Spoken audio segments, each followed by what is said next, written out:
Released this morning, it shows President Obama and Mitt Romney in a statistical dead heat. A brand new poll from ABC News and the Washington Post shows the president with a 49% lead over Mitt Romney, who's got 46%. And the latest Politico George Washington University battleground poll out just minutes ago has the president at 49% and Mitt Romney at 48%. These new numbers raise the stakes even higher for tomorrow night's presidential debate on Long Island. This is live picture of the debate hall right now. That debate, of course, moderated by CNN's very own Candy Crowley. And joining us now to talk about this second presidential debate, Anna Navarro, a former advisor to John Huntsman and John McCain and a CNN contributor. And right here in studio with me, Richard Socarides, a former advisor to President Bill Clinton. Anna, I want to start with you, because obviously we've been talking about the effects of the first presidential debate and how Mitt Romney seemed to turn this race around. And there's a very interesting statistic from this new Politico George Washington University poll. They asked, who do you think will win the election? Before the first debate, people said President Obama. 61% said President Obama.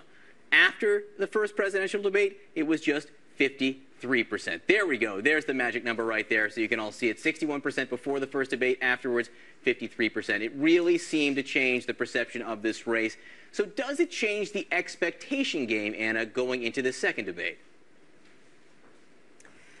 I think it has changed the expectation debate. I think the expectations on President Obama are not as high as they were in the first debate. The first debate, the question asked of many people was, who do you expect to win the debate? And it was overwhelmingly President Obama. I think he's got an advantage in that now. People just expect him, if he shows up and smiles and speaks up every now and then, he's done better than he did in the first debate. That being said, I think what we've seen, John, is, little bumps here and there that then dissipate. There was a post-Democrat convention bump that lasted for a week or two. There's this post-presidential, first presidential debate bump. Now, the second debate is so high stakes because it'll go from being a one-shot thing to being a narrative.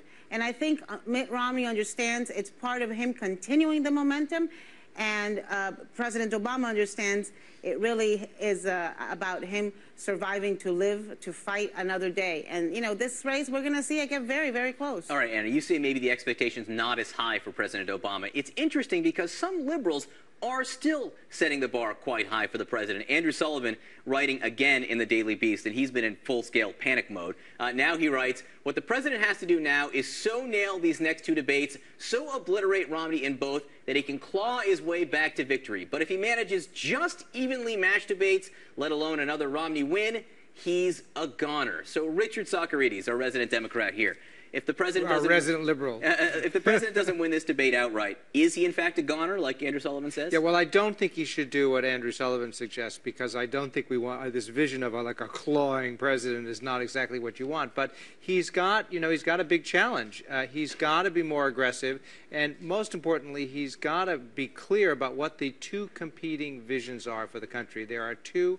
This is an election of stark contrasts. There are two very different competing visions for the country, and he has to really lay that out. But Anna said it, Andrew Sullivan said it. They said if the president doesn't win this next debate, he's a goner. Do you agree with that? Well, I think that a lot, the first debate showed how much of an impact these things can have. I think that you'll see a very different Barack Obama tomorrow night. I think he will be much more aggressive. I think he'll be on his game. I think, clearly he said that he was having an off night, and I don't think he'll have another off night. Can I get a yes or no? Is he a goner if he doesn't win this debate? I don't think he's a goner, because I do think that I think that there are, he has an advantage. It's very hard to beat an incumbent president. So I think that while it is very close, if you asked me today who would win, I would say he probably will win. And I don't think that the debates will really determine, will change that. I mean, I think that no matter what happens in these next two debates, the odds are in his favor, because it's very hard to beat an incumbent president, and because there are some, some quirks in the Electoral College that favor him. One of the most interesting things that I think with these debates is what happens immediately after them, how people frame them, how they're described in the media, on TV, how the campaigns use them. The Romney team has put out a new ad based on the debate between Joe Biden and Paul Ryan. I want to play a little bit of that. We can't keep spending and borrowing like this. We can't keep spending money we don't have. Did they come in and inherit a tough situation? Absolutely. But we're going in the wrong direction. Look at where we are. So, Anna, is the Biden laugh now part of this narrative? I think so, John. And I think there's something very interesting that has happened here. Look, that debate, the vice presidential debate, really there was no great memorable line. There was no unforgettable gaffe.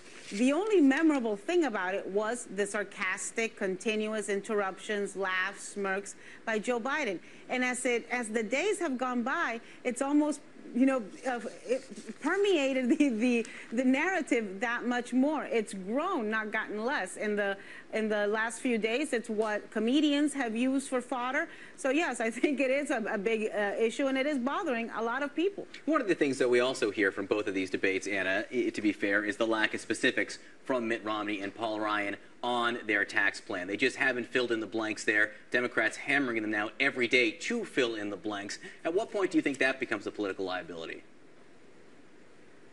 I'm not sure that it will become a political liability. I think that, we are 3 weeks away. I mean, as a human being, not just a Republican and Democrat, don't you want more specifics in that tax plan? John, I'm a woman. I want all sorts of specifics. I want all things, everything. I want everything written in stone. Let's just understand that. But